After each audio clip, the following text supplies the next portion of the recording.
to another edition of Lab Rats. My name is Andy Walker. I'm Sean Carruthers. And today on the show, we get into touch technology, touch it until it submits to our will. Now, it's all about coming up. No, don't touch my television, Sean. See, he wants to poke everything. It's not about poking things. That's our Facebook episode. Oh, okay. I guess we'll do that So later. the touch screen revolution is upon us. And today we're going to talk a little bit about how you're going to interact with your computer moving forward, and look at some of the gadgets that are out now and that are about to come out, and what it's going to look like moving forward. Yes? Yes. Happy? I'm all for that. He's for that. I can't poke a hole through your TV? No. I guess we kind of Poke a need hole that through for the you. episode. Okay. I'll refrain. Thank you. Fingers to yourselves. All right, let's take a break, and when we come back, we're going to talk about all about touch after this.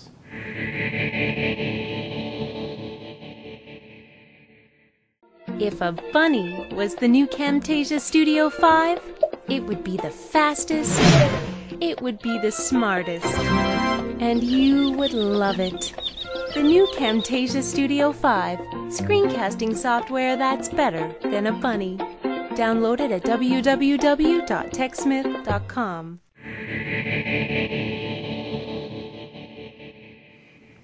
Well, so are you excited about this topic?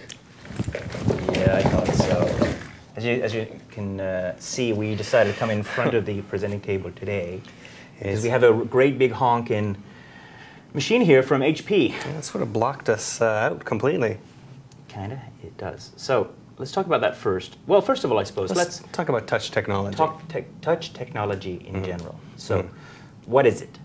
Well, it's technology you can interact with by touching it. Right. Now, this is not really brand new. There's been a few bits of technology that have allowed touch interaction for a while. If you go into your favorite restaurant and you see the station where they do the orders, chances are they're actually tapping the screen on that.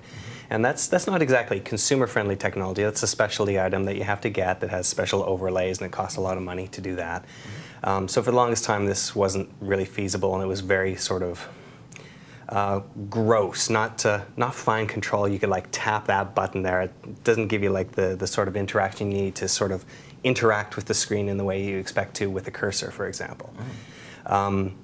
More recently, though, touch technology has become a little bit more consumer-friendly and useful. And I believe that you talked to the folks at Microsoft about that. Yeah, if you go back to our, I don't know, it was episode number 4. Well, the 4th episode we did at CES, I think it was. I interacted with the nice people at Microsoft Surface, right? It's a touch-focused furniture technology they developed at Microsoft Research. And I said, oh, look, it's your new iPod Touch technology. It's a bit big, won't fit in my pocket, but it's a tabletop, right?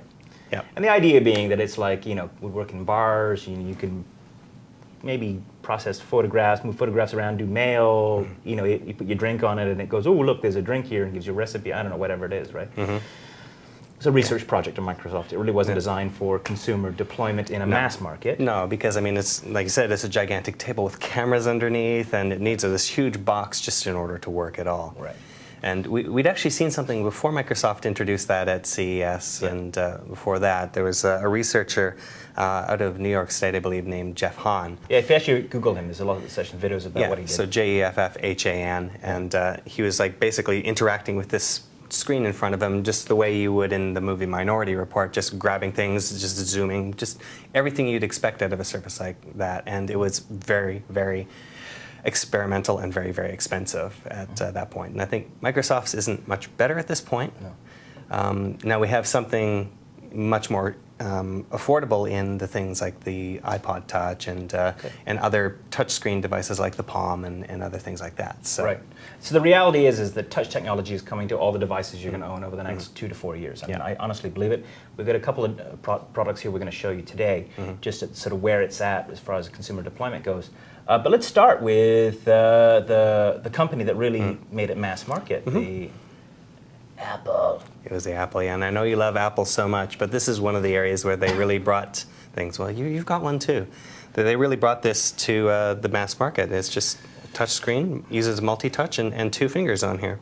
So you actually, oops, I just showed off Momo's cell phone number. Oops. So you can feel free to call him and find out when our next shoot is. But yeah, essentially you have this gesture-based control, and you can do multiple things. So if we bring up the maps functionality here, make sure that you show off your iPod Touch while I get connected to your network here. Can you see it, Mo? Mm-hmm. All right, so ultimately, this is the iPod Touch, right? So the iPod Touch is the iPhone without the phone. And you have basically a single button interface. You can touch it to open things like this. You know, see if I can find my music right there. So I'm going to go back up to here, and I can just do that, right? Kind of fun. So there you go. Yeah, and same sort of thing on this right here. We've got I've got the map functionality up here, and I mean, you can move around the map with your finger, just push it like that. But the thing that really makes this multi-touch technology inside here really worthwhile is the fact that you can actually just zoom in, zoom out, just doing the pinch or the stretch like this. And you can actually turn things sideways in certain circumstances as well. This one you can't, but yeah, it's just essentially more natural interaction with these sorts of things. Kind of point and tell it what to do as opposed to having to manipulate, you know, using a mouse or some sort of keyboard interaction. Yep. So Very there good. we go. So good on Apple for introducing this at a level that nobody had done before on both Right. the iPod Touch and also the iPhone. But you notice that both of these screens are very small. Very so small. they're just a few inches across. You don't have this sort of full screen capability that you would have on something like this, Right. which is what you'd really need to make it feasible on a computer. Right. So two thoughts before we move on. Number one, I think that we're going to see Apple develop this technology and add it to its computers over the next 6 to 12 months. I would not be surprised if come January 2009 we see an iMac, the iMac Touch type technology. It makes a lot of sense, and especially given that HP is getting traction in this market at the moment with a new product we'll show you in a second. There was some rumors that they would introduce, back in 2008, there were rumors that they would introduce a touch-sensitive notebook, full size, maybe a tablet style. Instead, they went with the MacBook Air instead. But there's still that hope. I mean, they have that technology. If they can just make it cheaper and larger, then definitely the iMac would be a next good place to do it. And it would be natural to have that on the desktop instead. Absolutely.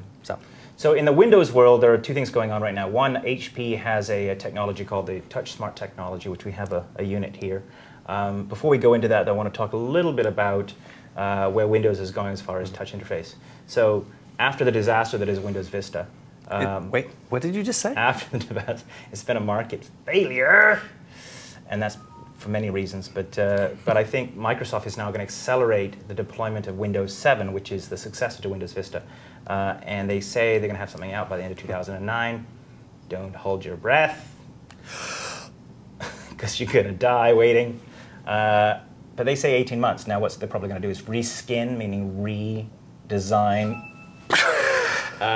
Vista, put a Windows 7 branding on, and add a couple of features. But inside of Windows 7, they claim that they're going to have full-on touch support, which means that all Windows laptops and desktops will have this capability, assuming that you have the hardware to support it. I touched your thing and now it's shutting down. You're shutting it down. I didn't do it. I just touched it in the middle. Ding dong. Well, Nice. Windows Vista. Let's try that again, shall we? Let's just get you it know up what? and going. What really happened there? What? And if we roll back the tape, we can prove that it wasn't me that did that. It was Windows here reacting to you saying that it was a failure. Had a security alert or something. It said, oh, I mean, there's a microphone in here, right? So it heard you saying that, reported right. back to head office, and deactivated your copy of Windows Vista. Yeah, and through its voice analysis, recognized it was you, and you're around, and just decided to fail automatically. Oh, that's fair. Okay. All right, well, while we're waiting for it to boot, so let's talk a little bit about the hardware that they're developing here. So as you can see, it's a flat panel computer. So if you look at the side, it's very, very thin, right? Does it come with the batteries in the book? It does not come with the batteries in the book. It's a full-on Windows Vista Home Premium machine, except that it's running actually 64-bit, believe it or not. It's a 64-bit machine. Impressive. Which is kind of impressive, right? So 64-bit meaning that it moves chunks of data across the circuitry in 64-bit chunks instead of 32-bit chunks. But we won't go into that because it's a whole other conversation. What's exciting about the TouchSmart unit here is, first of all, this is a 22-inch monitor. And this runs retail approximately $1,600, so $1,599.